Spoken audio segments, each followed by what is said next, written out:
अब आते हैं एक और नुमायां सीट की तरफ। ये गुजरात की सीट है, ज़िला गुजरात की, और यहाँ से चौधरी जाफ़र इकबाल जो थे वो मुस्लिम लीग नून के जो एमएनए थे, लेकिन सिटिंग एमएनए होने के बावजूद उनको टिकट नहीं दिया गया। वो आए तो एक नौजवान और नए उम्मीदवार के तौर पर थे, गुज्जर फैमिली से तल्लक़ रखते हैं, लेकिन 2-3 दफ़ा वो जीते और लायल भी रहे पार्टी के साथ, और पार्टी क़यादत से भी उनका बड़ा मज़बूत रिश्ता था। लेकिन इस दफ़ा टिकट उन्हें इसलिए नहीं मिला क्योंकि एयर फोर्स के जो ज़हीर अब्बास सिद्धू साहब जो हैं वो कमांडर हैं, एयर चीफ़ हैं, तो उनके जो भाई हैं नसीर साहब, उनको टिकट दिया गया है।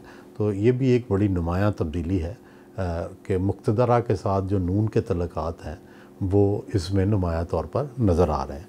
और फिर है एक और आयशा रजब बलोच साहिबा, जिनका तलाल चौधरी के साहब के उनके घर के सामने उनको मार पड़ी थी, बड़ा मशहूर वाक़या है। ये रजब बलोच साहब की वाइफ़ हैं। इनको टिकट नहीं मिला, पिछली दफ़ा स्पेशल सीट पे ये आई थी, और इस दफ़ा उनको तवक्को थी कि जो है वो इनको टिकट मिलेगा, लेकिन इसकी बजाय उनके जो देवर हैं उनको टिकट मिल गया है। और आयशा रजब साहबा पहले नाराज़ हुई। बेसिकली आयशा साहबा जो हैं वो ये ख़ुद टवाना फैमिली से तल्लक़ रखती हैं और इनकी बलोच फैमिली में शादी हुई है। और पहले तो उन्होंने आज़ाद इलेक्शन लड़ने की कोशिश की, लेकिन फिर अब वो पीटीआई के कैंडिडेट को वहाँ सपोर्ट कर रही हैं, और जो इनके देवर हैं वो जो है वो नून लीग से इलेक्शन लड़ रहे हैं। एक और बड़ा नुमायाँ हल्का जो था जेहलम का, उसका भी ज़िक्र ज़रूरी है। यहाँ से पिछली दफ़ा चौधरी फवाद जो हैं वो एमएनए मुंतखब हुए थे, लेकिन उनके जो मद्दे मुकाबल थे वो राजा मतलूब मेहदी थे। और राजा मतलूब मेहदी जो हैं ये जो राजा इकबाल मेहदी थे उनके बेटे थे, और इकबाल मेहदी ने अपनी सारी ज़िंदगी मियाँ नवाज़ शरीफ से वफ़ादारी निभाई, सूबाई वज़ीर भी रहे, कई बार एमएनए रहे, और मरते दम तक वो नून लीग के साथ ही रहे। और उनका बेटा भी पिछली दफ़ा नून लीग का कैंडिडेट था, लेकिन इस दफ़ा नून लीग ने उन्हें टिकट नहीं दिया, बल्कि साथ वाले हलके से चौधरी फ़रख अल्ताफ़ साहब को ला के वो टिकट दिया है। चौधरी फ़रख अल्ताफ़ साहब जाट बरादरी से तल्लक़ रखते हैं, और मतलूब मेहदी जो हैं वो राजपूत बरादरी से तल्लक़ रखते हैं। तो वहाँ जाट बरादरी का भी काफ़ी इन्फ्लुएंस है। और जो फ़रख अल्ताफ़ साहब हैं वो आपको पता है डिस्ट्रिक्ट नाज़म जेलम भी रह चुके हैं, उनके वालिद साहब गवर्नर पंजाब रह चुके हैं चौधरी अल्ताफ़ साहब, तो उनका भी बड़ा इन्फ्लुएंस है।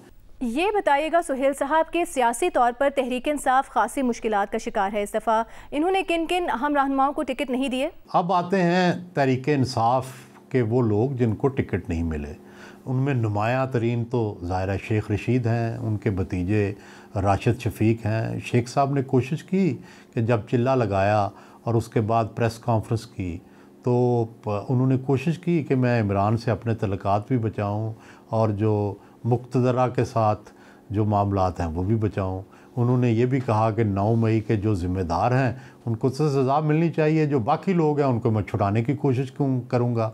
चुनांचे उनका ख़्याल था कि मैं तहरीक इंसाफ की सिम्पथी भी ले लूँगा और मुक़्तदरा से भी बात कर लूँगा, और चल जाएगा इस दफ़ा पीटीआई मुझे टिकट दे देगी। लेकिन पीटीआई ने, मेरा ख़्याल है जितने भी लोग जिन्होंने प्रेस कॉन्फ्रेंस की है उनको टिकट ना देने का फ़ैसला किया है, और शेख रशीद भी उस जद में आ गए हैं, और अब शायद वो आज़ाद इलेक्शन लड़ें या ना लड़ें, तो अभी तो लड़ रहे हैं।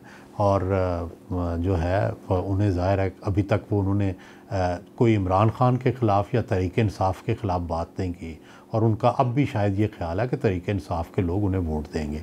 लेकिन जब तहरीक इंसाफ का उम्मीदवार ख़ुद वहाँ शहरयार रियाज़ खड़ा है, जो कि पहले मुस्लिम लीग नून में रहे हैं और काफ़ी वेल्दी जो है फैमिली से तल्लक़ रखते हैं, बैरिस्टर हैं, तो वहाँ फिर मुश्किल होगा कि पीटीआई का जो शहरी वोट है वो शेख रशीद साहब को जो मिल जाए। और दूसरी तरफ आपको पता है उनके हनीफ अब्बासी साहब खड़े हैं, तो इसलिए शहरों के अंदर मेरा ख़्याल है कि पीटीआई का वोटर जो है वो स्ट्रिक्टली अपनी पार्टी पॉलिसी जो है उसको फॉलो करेगा। फिर नुमाया नाम चौधरी फवाद का है। चौधरी फवाद और इमरान ख़ान जो है वो एक ही ट्रायल में हैं, रोज़ इकट्ठे भी होते थे जेल में, और मेरी इतला के मुताबिक उन्हें वादा भी किया गया था कि टिकट दिया जाएगा पीटीआई का।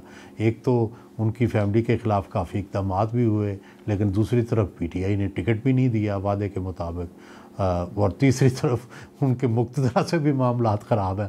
तो इस वक्त तो वो ना इधर के रहे हैं ना उधर के।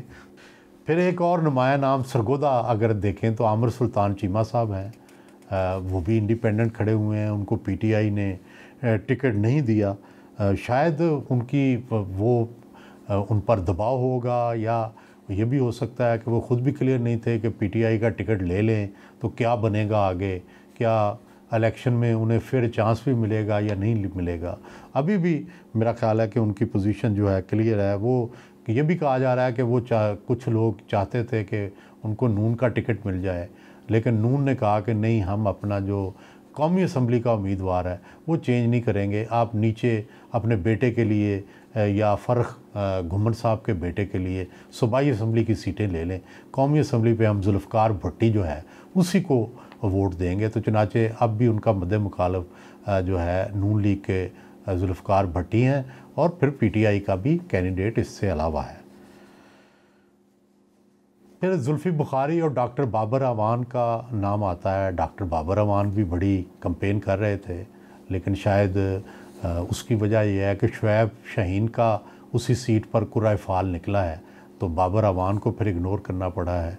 जुल्फ़ी बुखारी भी बच कर चल रहे थे लंदन में बैठे, लेकिन उन्होंने एक जगह जो है मुक़्तदरा की और फ़ौज की हमायत की थी। तो मेरा ख़्याल है कि ये शायद इतनी पीटीआई को रास नहीं आई, और इसलिए उन्हें वो नहीं दिया गया। एक और बड़ा नुमाया नाम शफ़क़त महमूद का है। ये लाहौर से 2 दफ़ा एमएनए हुए हैं, और उस दौर में हुए हैं जबकि यहाँ पे नून का किसी ज़माने में जादू बोलता था। लेकिन इस हलके से शफ़क़त महमूद ने, ये जो गुलबर्ग मॉडल टाउन का हलका है अल्लामा इकबाल टाउन का, यहाँ से उन्होंने हरा दिया था नून लीग के कैंडिडेट को, और अच्छा कैंडिडेट था ख्वाजा हसन, उनको हराया। तो लेकिन इसके बावजूद उन्हें टिकट नहीं दिया गया। वो पहले पंजाब के सदर भी रहे, वफाकी वज़ीर भी रहे, उनकी परफॉर्मेंस भी ठीक थी, उन्होंने कोई प्रेस कॉन्फ्रेंस भी नहीं की। लेकिन ये ज़रूर पीटीआई के लोगों को गिला था कि वो 9 मई के वाक़े में शायद लिबर्टी तक तो आए, लिबर्टी के बाद कैंट की तरफ नहीं गए, और शायद ये भी था कि वो शायद उन मॉडरेट्स में या उन फाख्ताओं में शामिल थे जो एस्टेब्लिशमेंट के साथ लड़ाई में इस हद तक आगे जाने के लिए तैयार नहीं थे।